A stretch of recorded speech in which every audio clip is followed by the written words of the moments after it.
উপস্থিত মজলিসে শুরার সম্মানিত সদস্যবৃন্দ, সম্মানিতা সদস্যবৃন্দ, আমন্ত্রিত অতিথিবৃন্দ এবং সাংবাদিক বন্ধুগণ, আমি আমার বক্তব্যের সূচনাতেই মহান আল্লাহ তাবারক ওয়া তাআলার অগণিত শুকরিয়া আদায় করছি, যিনি দীর্ঘ 13.5 বৎসর পর আমাদেরকে এই মিলনায়তনে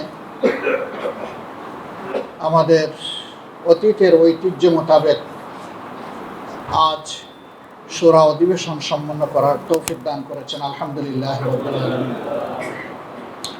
মহান রবের দরবারে সাহায্য কামনা করছি, শুরু থেকে শেষ পর্যন্ত আল্লাহ রাব্বুল আলামিন আমাদেরকে এই অধিবেশন সম্পন্ন করার ক্ষেত্রে তিনি যেন খালেসভাবে সাহায্য করেন।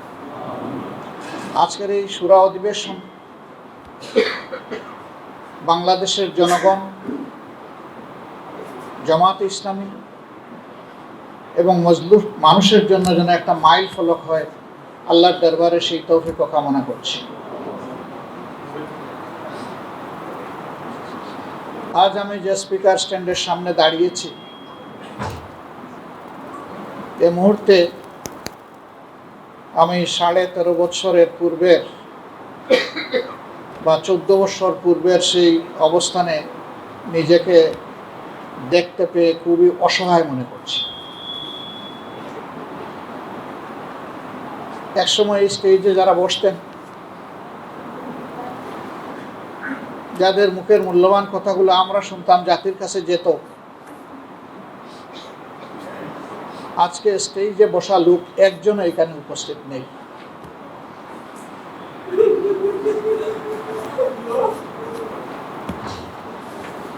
তারা চলে গিয়েছেন মৌলার কাছে, রেখে গিয়েছেন আমাদের কাজের উপর আমানতের বিশাল ভার।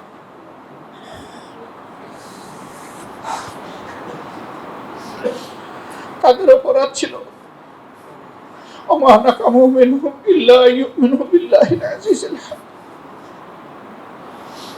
এই আয়াতটি যে প্রেক্ষাপটে নাজিল হয়েছিল, এইবারকার হজের মৌসুমে আল্লাহ তাআলা আমাকে সেই জায়গাটায় নিয়ে গিয়েছিলেন। 1000 বছর পুরানো এবং পুরানো মানুষগুলোর হাড্ডি এখনো রয়ে গিয়েছে। এগুলা চিৎকার দিয়ে বিশ্ববাসীকে বলছে, তোমরা সাক্ষী থাকো, আমরা তাওহীদবাদী হওয়ার কারণে আমাদের উপর জুলুম করা হয়েছে, আমাদেরকে জিতা পুড়িয়ে মারা হয়েছিল, আমাদের নেতৃবৃন্দের এক এক করে 11 জনকে আমাদের বুক থেকে ছিনিয়ে নেওয়া হয়েছে। 5 জনকে দেওয়া হয়েছে মিথ্যা অভিযোগের ভিত্তিতে, বানানো তদন্ত এবং মিথ্যা সাক্ষ্যের ভিত্তিতে, সাজানো আদালতের ভিত্তিতে রায় দিয়ে তাদেরকে ফাঁসির মঞ্চে তুলে হত্যা করা হচ্ছে। 5 জন ইন্তেকাল করেছেন জেলের ভিতরে। একজনের সাথে তৎকালীন র্যাবের অশুভ আচরণের শিকার হয়ে হসপিটালে গিয়েছে, সুস্থ হয়ে আর বাসায় ফিরলেন, সরাসরি তাকে কবরস্থানে নিয়ে যেতে হবে।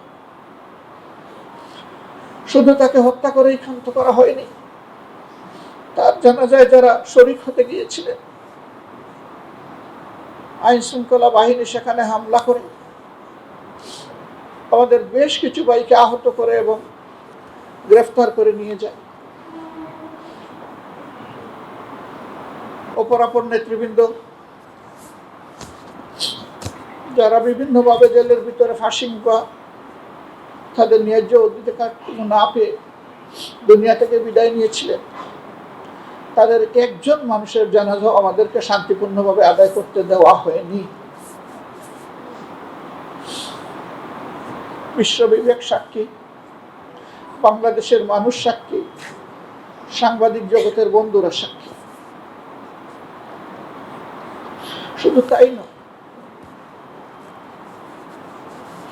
শহীদ নেতৃবৃন্দের শাহাদাতের দিন তাদের বাসা বাড়িতে হামলা করা হচ্ছে, পরিবারের সদস্যদেরকে গ্রেফতার করে থানায় নিয়ে নির্যাতন করা হয়েছে। এই ভীতিকর অবস্থায় অনেকের পক্ষেই নিজের বাসা বাড়িতে থাকা সম্ভব হয়। শহীদ পরিবারের কোনো কোনো সদস্যকে আবার গুম করা হয়েছিল। গুমের শিকার এই সমস্ত বন্ধুদের উপর দিয়ে যে তাণ্ডব গিয়েছে, আল্লাহ তাআলা তাদের দুইজনকে মুক্ত করার পর আপনারা এখন তা জানতে পাচ্ছেন, তাদের মুখ থেকেই আপনারা শুনতে পাচ্ছেন তাদের সাথে কি আচরণ করা হয়েছে। আয়নাগর নামের এক ধরনের গ্যাস চেম্বারে তাদেরকে ঢুকিয়ে রাখা হয়েছিল। সেখানে সূর্যের আলো প্রবেশ করত না। রাত কখন দিন কখন তারা বুঝতে পারতেন না। আজানের সময় উচ্চ সুরে বাজনা বাজিয়ে আজানটা শুনতে বিঘ্নিত করা হতো, দেওয়া হতো না আজান শোনার জন্য। ওযুর পানি চাইলে, নামাজের কথা বললে দুর্ব্যবহার করা হতো। অথচ স্বাধীন এই দেশে সকলেরই ধর্মীয় কাজ করার অধিকার রয়েছে। শুধু কি তাই, আমাদের মা বোনদেরকেও বেইজ্জত করতে তারা কুণ্ঠাবোধ করে নাই।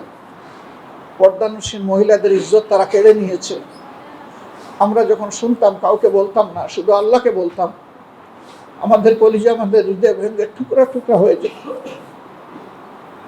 আমাদের কাছে একজন পুরুষের শাহাদাতের চাইতে একজন মহিলার ইজ্জত লুণ্ঠন করা ছিল অনেক কষ্টের, এটা শোনা। সম্মানিত ভাইয়েরা, এখানেও তারা থামেনি। হাজার হাজার মিথ্যা মামলা দিয়ে বিভীষিকাময় অবস্থা তৈরি করে লক্ষ লক্ষ মানুষকে দফায় দফায় জেলে নেওয়া হয়েছে। আমরা আমাদের মনের কথাটুকু সেদিন বলার কোনো সুযোগ পাইনি। আমরা চিৎকার দিয়ে কাঁদতে পারিনি। বাপ বেটা একই টেবিলে বসেছেন খাওয়ার জন্য, দুপুরের খাবার নেবেন, তুলে এনে বলা হয়েছে রাষ্ট্রের বিরুদ্ধে ষড়যন্ত্র করতে তারা বসেছিলেন গোপন বৈঠক। নিজের বাসায় নিজের ঘরে বাবা আর ছেলে টেবিলে বসে খাবার নিচ্ছেন, এইটাও অপরাধ। এরকম কত হাজার অপরাধ আমাদের সাথে করা হয়েছে, তার ফিরিস্তি দিতে গেলে হয়তো টানা কয়েকদিন বলা যাবে, তারপরেও শেষ হবে না। আমি চুম্বকে কিছু বিষয় আপনাদের সামনে নিয়ে আসার কেবল চেষ্টা করেছি মাত্র। এও সাক্ষী আপনারা যে বিশ্বের কোথাও এরকম কোনো এভিডেন্স আসছে কিনা আমি জানি না। আমার সামান্য অভিজ্ঞতা, ইতিহাস জ্ঞান, এর থেকে আমি কোথাও খুঁজে পাইনি রাজনৈতিক প্রতিপক্ষকে দমন করার জন্য তাদের বাড়িঘর বুলডোজার চালিয়ে ধ্বংস করে দেওয়া হয়েছে। আমার কাছে এমন কোনো নজির নেই। আমাদের সাথে সেই আচরণটাও করা হয়েছে। শুধু নেতৃবৃন্দ নন, সারা দেশে ছড়িয়ে ছিটকে থাকা আমাদের সহকর্মীদের উপরে তাণ্ডব চালানো হয়েছে। এখনো গুমের শিকার হয়ে অনেকেই আছেন যাদের খবর আমরা জানি না। দুইজনকে কেবল আমরা আমাদের বুকে ফিরে পেয়েছি, তাতে আমি আল্লাহর শুকরিয়া আদায় করছি। সারা বাংলাদেশে পুরুষ মহিলা শত শত খুন করা হয়েছে। আমাদের প্রত্যেকটা রাত, প্রত্যেকটা দিন উদ্বেগ, উৎকণ্ঠার মধ্যে ছিল।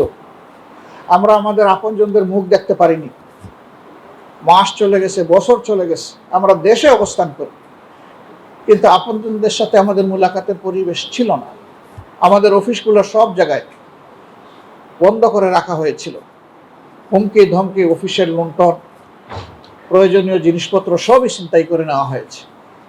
কোনো জায়গায় আমাদেরকে সামান্য কোনো স্পেস দেওয়া হয়নি, যেন আমরা এই দেশে কোনো মানুষ তো নই, এদেশে জন্ম নেওয়া কোনো প্রাণীও বোধহয় আমরা নই। এরকম নিষ্ঠুর আচরণ আমাদের সাথে করা হয়েছে। তোরচাঁদা যুবককে তার মায়ের বুক থেকে টেনে নিয়ে তাকে খুন করা হয়েছে। 5 দিন 7 দিন গুম করে রাখার পর নাটক সাজিয়ে বলা হয়েছে অমুক জায়গায় হামলার জন্য প্রস্তুতি নিচ্ছিল। সেই অবস্থায় পুলিশ ঘেরাও করে ধরে নিয়েছে এবং তারপরে যখন অস্ত্র উদ্ধারে বের হয়েছে তখন পাল্টা দিক থেকে গুলি আসলে পুলিশের গুলি এবং পাল্টা দিকের গুলিতে সে মারা যায়। সবগুলা গুলির ঘটনা ছিল পিছন দিক থেকে খুন করা।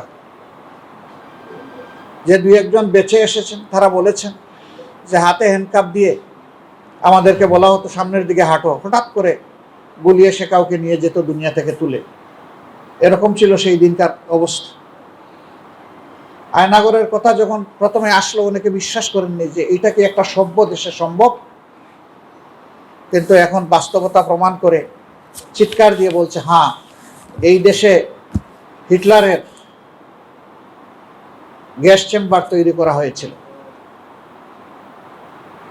অ্যাডলফ হিটলার তার অপকর্মের কারণে দুনিয়া এখনো ধিক্কৃত। যারা এই অপকর্ম করেছেন তাদেরকে দুনিয়া এবং আখেরাত দুই জায়গায় আমরা বিশ্বাস করি যে তাদের পাওনার মুখোমুখি হতে হবে। সম্মানিত ভাইরা, শুধু জামাত ইসলামী নয়, এখানে বিরোধী দল বিএনপি, উলামায়ে কেরাম, বিভিন্ন ধর্মীয় সংগঠন, তাদের উপরেও একই ধরনের তাণ্ডব চালানো হয়েছে।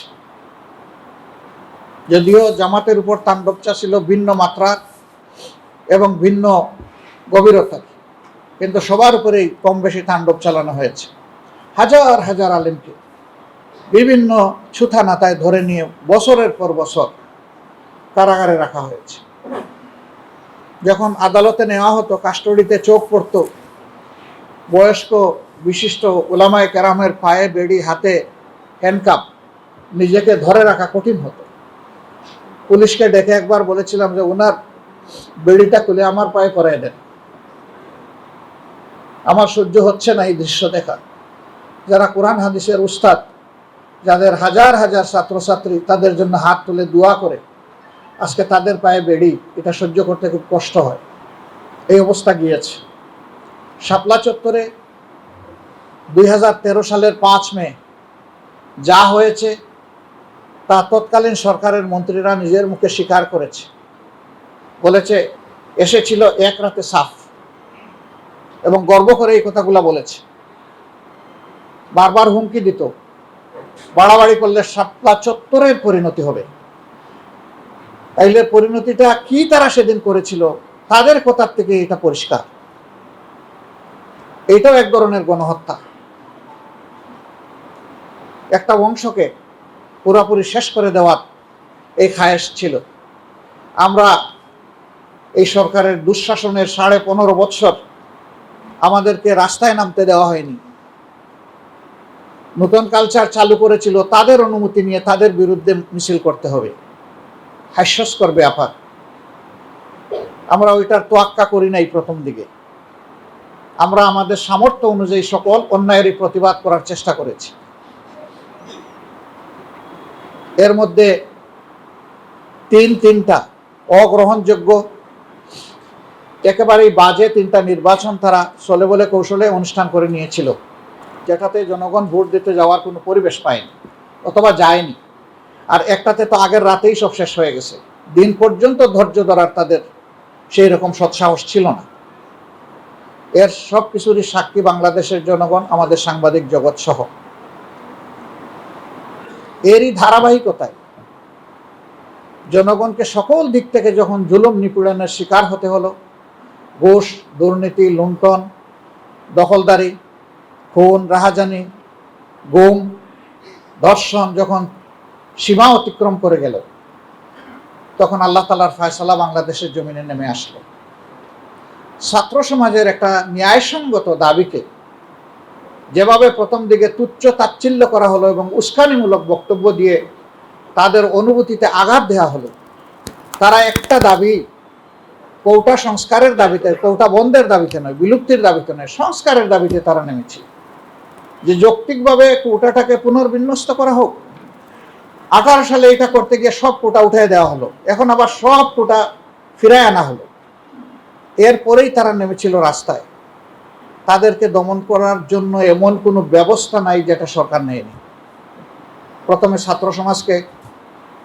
ছাত্র সমাজের উপর তাদের ছাত্র সংগঠনকে লেলিয়ে দিল, হাতে মুগুর নিয়ে, লাঠি সোঁটা নিয়ে, যা পারে সেইটা নিয়ে, আগ্নেয়াস্ত্র নিয়ে তারা ঢাকা বিশ্ববিদ্যালয়ের ছাত্রদের উপর ঝাঁপিয়ে পড়ল। এরপরে আস্তে আস্তে আন্দোলন দানা বাঁধতে লাগলো। প্রধানমন্ত্রী যেভাবেই হন, তিনি তো রাষ্ট্রের প্রধান নির্বাহী, তার একটা বয়স হয়েছিল, এই চেয়ারের একটা মর্যাদা ছিল। একটা স্বাধীন দেশের তিনি যেভাবেই হন প্রধানমন্ত্রী ছিলেন, তারও বক্তব্যটা দায়িত্বশীলতার পরিচয় বক্তব্য তিনি দিতে পারলেন না। ফলে ছাত্র সমাজ এখান থেকে আরও বেশি আহত হলো এবং এই আন্দোলন শেষ পর্যন্ত এক দফার আন্দোলনে পরিণত হলো। ছাত্র সমাজ এই আন্দোলন শুরু করলেও এই আন্দোলনের সকল শ্রেণী, পেশা এবং বয়সের মানুষ সম্পৃক্ত হয়ে গিয়েছিল। কোলের 1.5 মাসের শিশু থেকে শুরু করে 90 বছরের বৃদ্ধ পর্যন্ত রাস্তায় নেমে এসেছিলেন। মা তার 1.5 মাসের শিশুকে কোলে নিয়ে রাস্তায় এসেছিলেন। আপনারাই একজন প্রশ্ন করেছিলেন, এই ঝুঁকিপূর্ণ অবস্থায় এই কচি শিশুটাকে নিয়ে আপনি রাস্তায় কেন? উনি অত্যন্ত আত্মবিশ্বাসের সাথে জবাব দিয়েছিলেন সেদিন যে শিশু আমার কেবল একটা নয়, হাজারো মায়ের শিশু যেখানে অধিকার আদায়ের জন্য রাস্তায় নেমেছে, আমার আর বড় শিশু নাই। বড় শিশু থাকলে আমি পাঠিয়ে দিতাম, আমার যেহেতু নাই আমারটাই নিয়ে আমি নেমে এসেছি। আমিও তাদের সাথে একাকার হয়ে গিয়েছি। মহিলাদেরকে জিজ্ঞেস করা হয়েছে আপনি আসছেন কেন? বলে আমার ছেলেমেয়েরা যেখানে বুক পেতে দিয়েছে সেখানে আমি ঘরে বসে থাকতে পারি না, আমিও বুক পেতে দিতে চাই। এখানে সকল শ্রেণী, পেশার, বয়সের মানুষ সবাই নেমেছিল। রাজনৈতিক দলগুলা তাদের অবস্থান থেকে এই আন্দোলনকে সর্বাত্মক সমর্থন এবং সহযোগিতা দিয়েছিল। কিন্তু এই আন্দোলনের অগ্রভাগে ছিল আমাদের ছাত্র, তরুণ এবং যুবক সমাজ। আমি আজকে তাদেরকে অভিনন্দন জানাচ্ছি। এর আগেও আমি জানিয়েছি, আজকে আমাদের মজলিসে শুরার এই বিপ্লবোত্তর প্রথম অধিবেশনে বা গণ অভ্যুত্থানোত্তর প্রথম অধিবেশনে আমি আরেকবার তাদেরকে মোবারকবাদ জানাই, অভিনন্দন জানাই। তারা জাতিকে স্বস্তির নিঃশ্বাস এনে দিয়েছে। আল্লাহ তাআলা তাদেরকে দুনিয়া এবং আখিরাতে 2 জায়গায় মর্যাদামণ্ডিত করুন। এই অসাধ্য সফল করতে গিয়ে, সাধন করতে গিয়ে যারা দুনিয়া থেকে বিদায় নিয়েছে, বুলেট যাদের বুক ঝাঁঝরা করে মা থেকে আলাদা, বাবা থেকে আলাদা করে ফেলেছে চিরতরে, ভাইকে বোন থেকে নিয়ে গেছে, বোনকে ভাই থেকে নিয়ে গেছে, আমাদের যুবতী বোনদেরকে বিধবা বানিয়েছে, বাচ্চাদেরকে এতিম বানিয়েছে।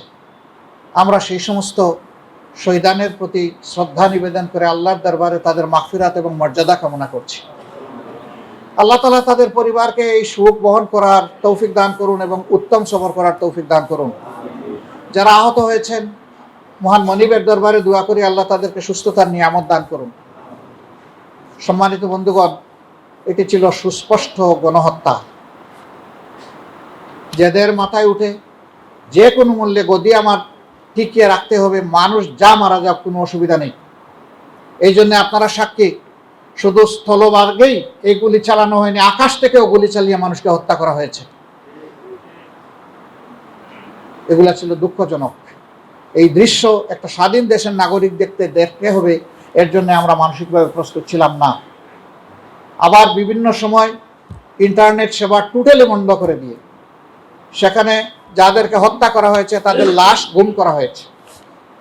সর্বশেষ আপনারা দেখেছেন আশুলিয়ার ঘটনা, সেখানে ট্রাকের উপরে লাশের স্তূপ, তারপরে ধরিয়ে দেওয়া হয়েছে আগুন। আমরা কোন সভ্যতায় বসবাস করছি? এই সমস্ত গণহত্যা যারাই সংগঠিত করেছে তাদেরকে অবশ্যই আমরা সরকারের কাছে দাবি জানাবো, অবশ্যই তাদেরকে বিচারের এবং আইনের আওতায় আনতেই হবে। এই গণহত্যা ক্ষমা করার কারো অধিকার নেই। দল হিসেবে 15.5 বছর আমাদের সাথে যে বৈরিতা করা হয়েছে, আমাদের নিবন্ধন কেড়ে নেওয়া হয়েছে, অফিসগুলোতে তালা ঝুলানো হয়েছে, আমাদেরকে স্বস্তির সাথে চলতে দেওয়া হয়নি, দফায় দফায় আমাদেরকে নির্যাতন করা হয়েছে বিভিন্নভাবে। শেষ পর্যন্ত আমাদেরকে শেষ মুহূর্তে দিশাহারা সরকার নিষিদ্ধ ঘোষণা করে তারপরে তাদের কলিজা ঠান্ডা করেছে। আমরা বলেছি যে আমরা প্রতিশোধ নেব না। প্রতিশোধ না নেওয়ার মানে হচ্ছে আমরা আইন হাতে তুলে নেব না, কিন্তু সুনির্দিষ্ট অপরাধ যিনি করেছেন তার বিরুদ্ধে মামলাও হবে এবং তাকে সে মামলায় শাস্তিও পেতে হবে।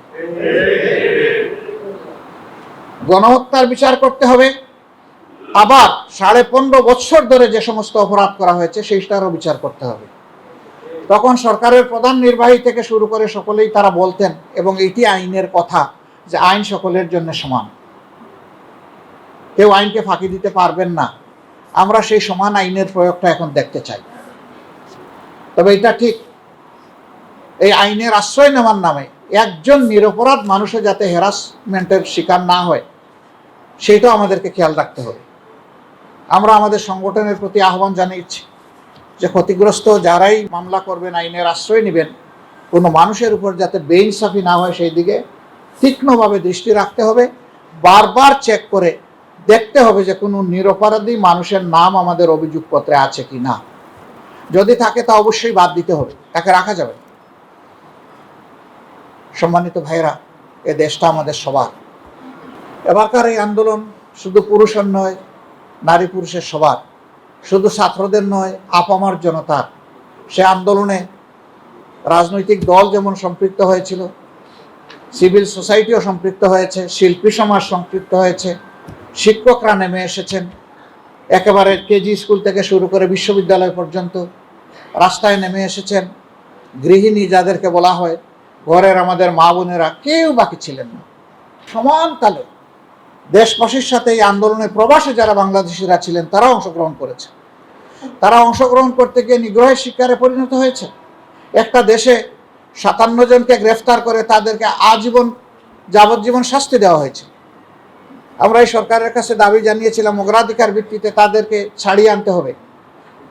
আলহামদুলিল্লাহ, আমরা এই সরকারকে ধন্যবাদ জানাই, তারা এই উদ্যোগ নিয়েছেন। আমরা ধন্যবাদ জানাই ওই দেশের যিনি সরকার তাকেও, যে তারাও তাদেরকে মুক্ত করে দিয়েছেন, মাফ করে দিয়ে। সরকারের কাছে দাবি হচ্ছে এদেরকে এখন মর্যাদাপূর্ণভাবে পুনর্বাসন করতে হবে। শুধু তাই নয়, যারা মিডিয়ায় সমানতালে 15.5 বছর স্বৈরাচারী শাসন ব্যবস্থার বিরুদ্ধে কথা বলেছেন, জনমত সংগঠিত করেছেন, তাদেরকে প্রবাসেও হেরাস করার চেষ্টা করা হয়েছে, তাদের স্বজনদেরকে দেশের বুকে হেরাস করার চেষ্টা করা হয়েছে। আপনারা একজনের কথা অন্তত স্মরণ থাকার কথা, আপনাদেরই সম্প্রদায়ের কনক সরওয়ার, তার বোন রাকার সাথে কি আচরণ করা হয়েছে এটার সাক্ষী আপনারা। ভাইয়ের অপরাধের জন্য অপরাধী যদি হয়ে থাকে, আমরা এটাকে অপরাধ অবশ্যই মনে করি না, কেন বোনকে শাস্তি পেতে হবে? বাবাকে অ্যারেস্ট করতে এসেছে, পায় নাই, ছেলেকে নিয়ে গেছে, ছেলেকে অ্যারেস্ট করতে এসেছে, পায় নাই, বাবাকে নিয়ে গেছে, মাকে নিয়ে গেছে, বোনকে নিয়ে গেছে। কোন অসভ্য জগতে আমরা ছিলাম? সাংবাদিক বন্ধুগণ, আজকে সময় এসেছে বিভক্ত জাতিকে ঐক্যবদ্ধ করার। অন্যায় অসত্যের বিরুদ্ধে যেমন আমরা সোচ্চার থাকব, ঠিক জাতির এই কাঙ্ক্ষিত পরিবর্তনকে কেউ যাতে ব্যর্থ করে না দিতে পারে, এই জন্য সকলে মিলে আমরা পাহারাদারি করব। এটা একার রাজনৈতিক দলের কাজ নয়, এটা আপামর জনগণের। তবে বিশেষভাবে দায়িত্ব বর্তায় দুইটা সম্প্রদায়ের উপর। একটি হচ্ছে রাজনৈতিক দল কিংবা নেতৃবৃন্দ, আরেকটা হচ্ছে সাংবাদিক সমাজ। এই দুই সমাজকে বলা হয়, তাদের আই হচ্ছে 4D আই। তারা 4 ডাইমেনশনে চতুর্দিক থেকে জাতিকে দেখেন। এই জন্য মিডিয়াকে বলা হয় ওয়াচডগ, বলা হয় জাতির দর্পণ, আর মিডিয়া কর্মীদেরকে বলা হয় তারা হচ্ছেন জাতির বিবেক। আমরা এই জাতির বিবেক বন্ধুদেরকে অনুরোধ করব যে ইনশাআল্লাহ অতীত যা হয়েছে হয়েছে, ভবিষ্যতে অবশ্যই আমরা সাদাকে সাদা বলবো এবং কালোকে কালো বলবো। সেই কালোর জায়গায় আমি কিংবা আমরাও যদি থাকি, আমাদেরকেও ছাড়বেন না আপনারা, আমাদেরকেও ধরবেন, আমাদেরকেও আপনারা সমালোচনা করবেন, আমাদেরকে সংশোধন করে দেওয়ার চেষ্টা করবেন। কারণ জাতির জন্য আমরা চিন্তা করি, আমাদের ভুলের কারণে জাতি ক্ষতিগ্রস্ত হোক, এটা আমরা চাই না। কেউ যেন আপনাদের এই সতর্ক চোখ এড়িয়ে যেতে না পারে, সেই দিকে আপনারা নিঃসংকোচে, নির্ভয়ে, সাহসিকতার সাথে মুক্ত হাতে আপনারা কলম চালাবেন, মুক্ত মুখে আপনারা বয়ান দেবেন, কাউকে আপনারা পরোয়া করবেন না আল্লাহ তাআলা ছাড়া। তাহলে ইনশাআল্লাহ আগামীতে আমরা সচেতন, সুস্থ, পরিচ্ছন্ন একটা বাংলাদেশ আশা করতে পারি। গরিব দেশের কিছু চতুর ধনী মানুষ জনগণের সম্পদ লুণ্ঠন করে, ব্যাংকগুলা ফুকলা করে দেশের বাইরে অর্থ নিয়ে গিয়েছে। এই অর্থ আপনার, এই অর্থ আমার, এই অর্থ 18 কোটি মানুষের। এদেরকে আইনের আওতায় এনে দুনিয়ার যেখানেই থাকুক এদেরকেও ফিরিয়ে আনতে হবে, অর্থও ফিরিয়ে আনতে হবে, এবং এই ক্ষেত্রে সবাইকে সোচ্চার ভূমিকা পালন করতে হবে। এদেরকে কোনোভাবেই ক্ষমা করা যায় না। এরা জাতির দুশ্মন, এরা ডাকাত, এরা লুটেরা। এদের হাত থেকে দেশকে অবশ্যই রক্ষা করতে হবে, এবং আগামী দিনে আমরা সকলেই এখান থেকে শিক্ষা নিয়ে আগামীর পথ চলবো, এটা আমরা আশা করি। বিগত এই দীর্ঘ সময়ে যারা বিভিন্নভাবে নিগৃহীত হয়েছেন, তাদের প্রতি আবারও আমি শ্রদ্ধা নিবেদন করছি, এবং যারা দুনিয়া থেকে বিদায় নিয়েছেন নিগ্রহের শিকার করে, আবারও আল্লাহর দরবারে তাদের সকলের শাহাদাত কামনা করছি। আপনাদের মাধ্যমে আমরা প্রিয় জাতিকে আহ্বান জানাতে চাই, কাঙ্ক্ষিত এই পরিবর্তন, এই বিপ্লব, এটা যেন কেউ ব্যর্থ করে না দিতে পারে। আমাদেরকে সর্বদা সচেতন থেকে জনগণের অধিকারের পক্ষে, স্বাধীনতার পক্ষে আমাদেরকে আপোষহীন অবস্থান নিতে হবে। আল্লাহ আমাদেরকে সাহায্য করুন, আল্লাহ আমাদেরকে কবুল করুন, আল্লাহ বাংলাদেশের উপরে রহমত নাজিল করুন, আল্লাহ তাআলা শান্তির ফয়সালা দান করুন এবং একটি সভ্য ঐক্যবদ্ধ জাতি গঠনে আল্লাহ আমাদের সবাইকে তৌফিক দান করুন। আসসালামু আলাইকুম ওয়া রাহমাতুল্লাহি ওয়া বারাকাতুহু।